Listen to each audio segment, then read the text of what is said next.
Hey, beautiful souls. Thanks for joining me for this mini pod.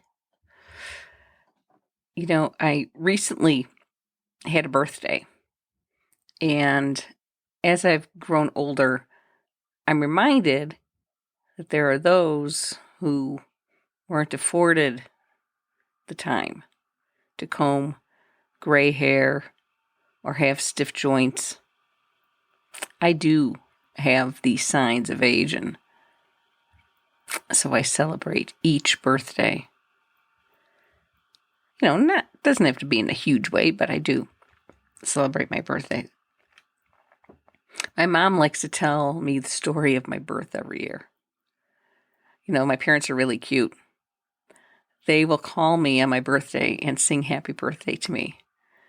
And my daughter now expects them to do that. And she kind of gets worried as the day goes by. If they wait later in the day to give me a call, she's like, Grandma, going to call and sing happy birthday to you. And, it's one of my most treasured memories. And so I actually have them on my, my machine.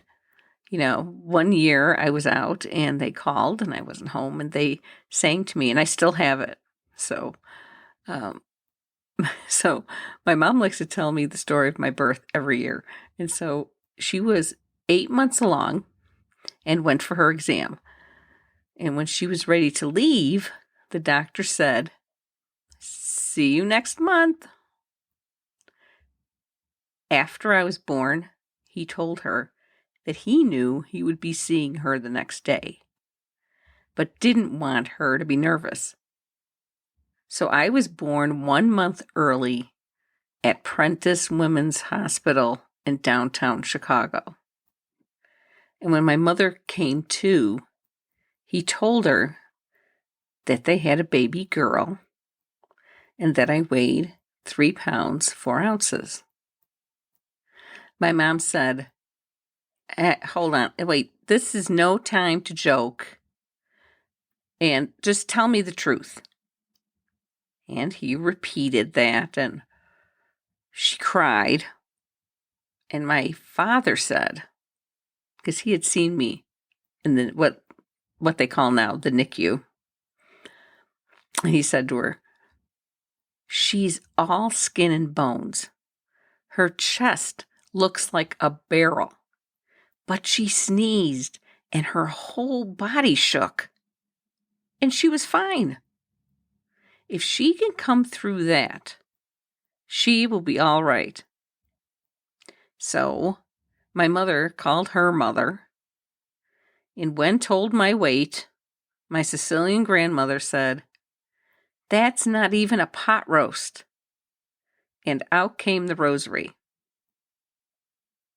Later that evening, my grandma Stroda visited the hospital. And prior to this, my mom and, her mother-in-law had a conversation about pregnancy and delivery because I was the first, my mom's first. So she was asking my grandmother these questions. And so, my grandmother had my father on the dining room table.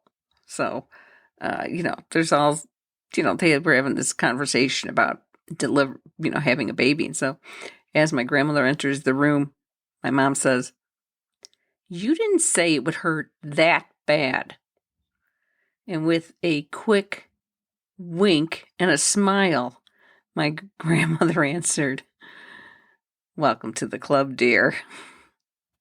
And so on my birthday every year, my dad puts his hands on my shoulders and shakes me and says, "You're my fighter, Lisa. You're a fighter." And so I was in that hospital for almost a month. Yeah, a month. And my mom says now that, ignorance is bliss. She says, I didn't really know how serious things were. But, you were in, what they like the NICU. And back then we had one car. And so I had to, wait till your father would come home and we'd have dinner. And then we would go downtown, all the way downtown, and see you every night. And parents weren't allowed to hold the babies. So they would take you out of the incubator and hold you up to the window. And then we got to look at you. But she said every day at noon, the nurse would call her and tell her what I weighed. Oh, she gained an ounce, So then, because my mom told her mother and her mother-in-law this, so then, 12:15, Grandma Consalvo would call. And she'd give her the news. Oh, she gained an ounce. Yeah, right. Then 12:30, Grandma Stroda would call. She gained an ounce. And so when I got up to 5 pounds, I was able to go home.